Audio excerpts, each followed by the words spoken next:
Hello everyone and welcome back. मैं आकाश आप सबका तहे दिल से स्वागत करता हूं। आज का जो टॉपिक है वो important topic in sense of management है। किस तरीके से मैनेजमेंट होल्ड करता है, किस तरीके से अपने क्लाइंट को अप्रोच करता है, किस तरीके से क्लाइंट ग्रैब करता है, किस तरीके से वो क्लाइंट को सर्व करता है एंड किस तरीके से अपनी अर्निंग रेज करता है। तो ये पूरा प्रोसेस है सॉफ्टवेयर बिजनेसेस में। That software businesses can be handle in two ways. First is service and second is product. ये प्रोडक्ट जो है इसका हम पूरा एक बार देखेंगे। सॉफ्टवेयर डेवलपमेंट लाइफ साइकिल में पूरा देखेंगे।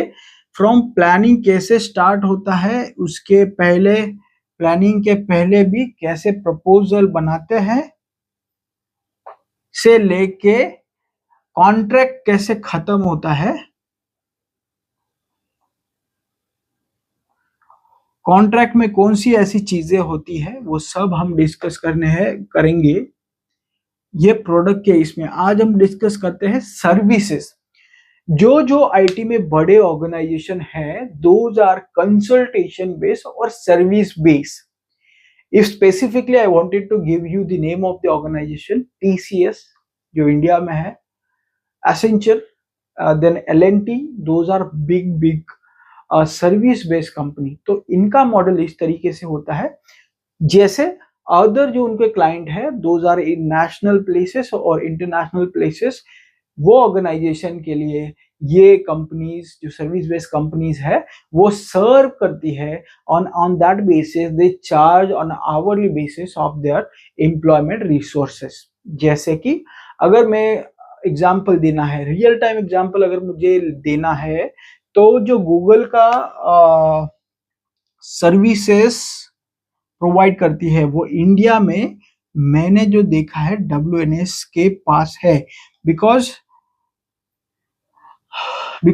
ये कनेक्शन के लिए there was one assessment when I was part of with this WNS team to assist on Google. उनका एक प्रोडक्ट था उसके लिए। तो at this point of time Google के लिए सर्विसेज कौन देता है? WNS देता है for their like multiple platform and promotions. ठीक है, ये जो प्लेटफॉर्म को हैंडल करने के लिए WNS जो है उसका क्लाइंट गूगल है। WNS में जो एम्प्लॉय काम कर रहा है, जिसका डिप्लॉयमेंट किस पे है, गूगल के प्रोजेक्ट पे है, उनका चार्जेस पर आवरली बेसिस पे होता है। ठीक है, पर आवरली बेसिस पर रिसोर्स। ठीक है, तो देखिए यह लॉजिक होता है। अगर एक एम्प्लॉय 9 आवर्स के लिए काम करता है तो इसका 9 इंटू आवरली बेसिस पे चार्जेस होते हैं। ये किसको मिलेंगे? WNS को मिलेंगे। ठीक है, which are mostly in dollar but those are maximum numbers। जैसे जब मैं एक प्रोडक्ट के लिए हम प्राइसिंग डिसाइड कर रहे थे, दैट पॉइंट ऑफ टाइम हम सॉफ्टवेयर डेवलपमेंट का जो एज होता है फॉर फ्रांस प्रोडक्ट, ये फ्रेंच का एक प्रोडक्ट था, उसमें हम लोग लाइक स्लैब वाइज था, 0 से लेके 3 इयर्स के एक्सपीरियंस तक एंड 3 इयर्स से 6 ईयर तक, और उसके बाद में अलग कॉन्ट्रैक्ट होता है मैनेजर के लिए। तो यहाँ पे आई थिंक $27 पर पर्सन पर आवर यहाँ पे हम लोग ने चार्ज किया था। And for this resource $35 per hour के हिसाब से हमने चार्ज किया था। पर I can't disclose the name of the client, I can't disclose the product of the organization, but इस तरीके से अगर यहाँ पे आप कैलकुलेट करेंगे लाइक 270 इंटू 9, ये कैलकुलेट करेंगे तो ऑलमोस्ट 243 $23 पर डे, अगर इसी तरीके से 20 डेज काम करेंगे तो we are about to charge them 20 day अगर काम करेंगे, अगर $250 भी हम लोग चार्ज करते हैं तो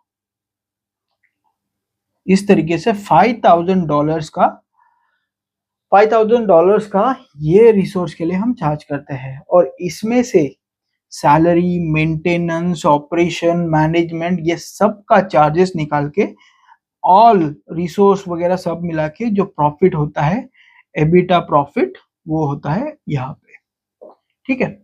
बट सर्विसेज में सबसे बड़ा बिजनेस यही है, प्रोडक्ट एक बार डेवलप करेंगे, उसका टेस्ट करेंगे, डिप्लॉय करेंगे तो खत्म हो गया काम आपका। Services are model of long businesses, जहाँ पे ये खत्म नहीं होता है, इसीलिए we call this as services and maintenance. Maintenance कभी भी खत्म नहीं होता है, कुछ तो हमेशा रिपेयर होगा, कुछ तो हमेशा वीक हो जाएगा, कुछ तो ट्रिगर शॉर्ट हो जाएगा, ऐसे कुछ हो के हमेशा मेंटेनेंस करना पड़ेगा। That's why so many organization product design development के साथ हाई प्रायोरिटी हमेशा सर्विस एंड मेंटेनेंस प्रोडक्ट को देती है, ठीक है।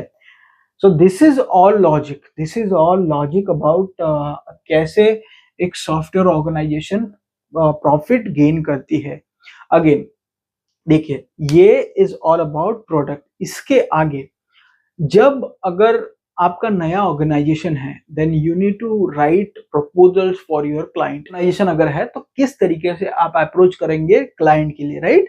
अगर क्लाइंट ही नहीं रहेंगे तो आप पैसे कहाँ से गेन करेंगे? अगर गेन ही नहीं करेंगे तो बाय डिफॉल्ट आपका जो ऑपरेशन बर्न हो रहा है उसका मेंटेनेंस आपको कहीं ना कहीं से तो बेयर करना पड़ेगा, राइट? सो इसके लिए there are two approaches at the very beginning. एक तो आप क्लाइंट को अप्रोच करो by writing your proposals, and second one is आप कुछ तो ऐसा प्रोडक्ट बनाओ जिसके थ्रू आप मार्केटिंग कर सको। अगर मुझे एग्जांपल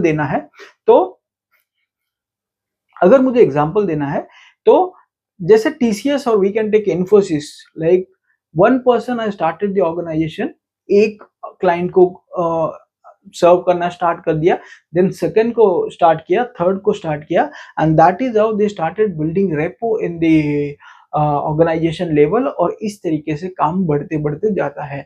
सेकंड, व्हेन आई से गूगल का इस तरीके से उनका खुद का प्रोडक्ट है, एंड फ्रॉम खुद का प्रोडक्ट से वे थोड़े थोड़े सर्विसेज बहुत सारे प्लेटफॉर्म पे देते हैं, ठीक है।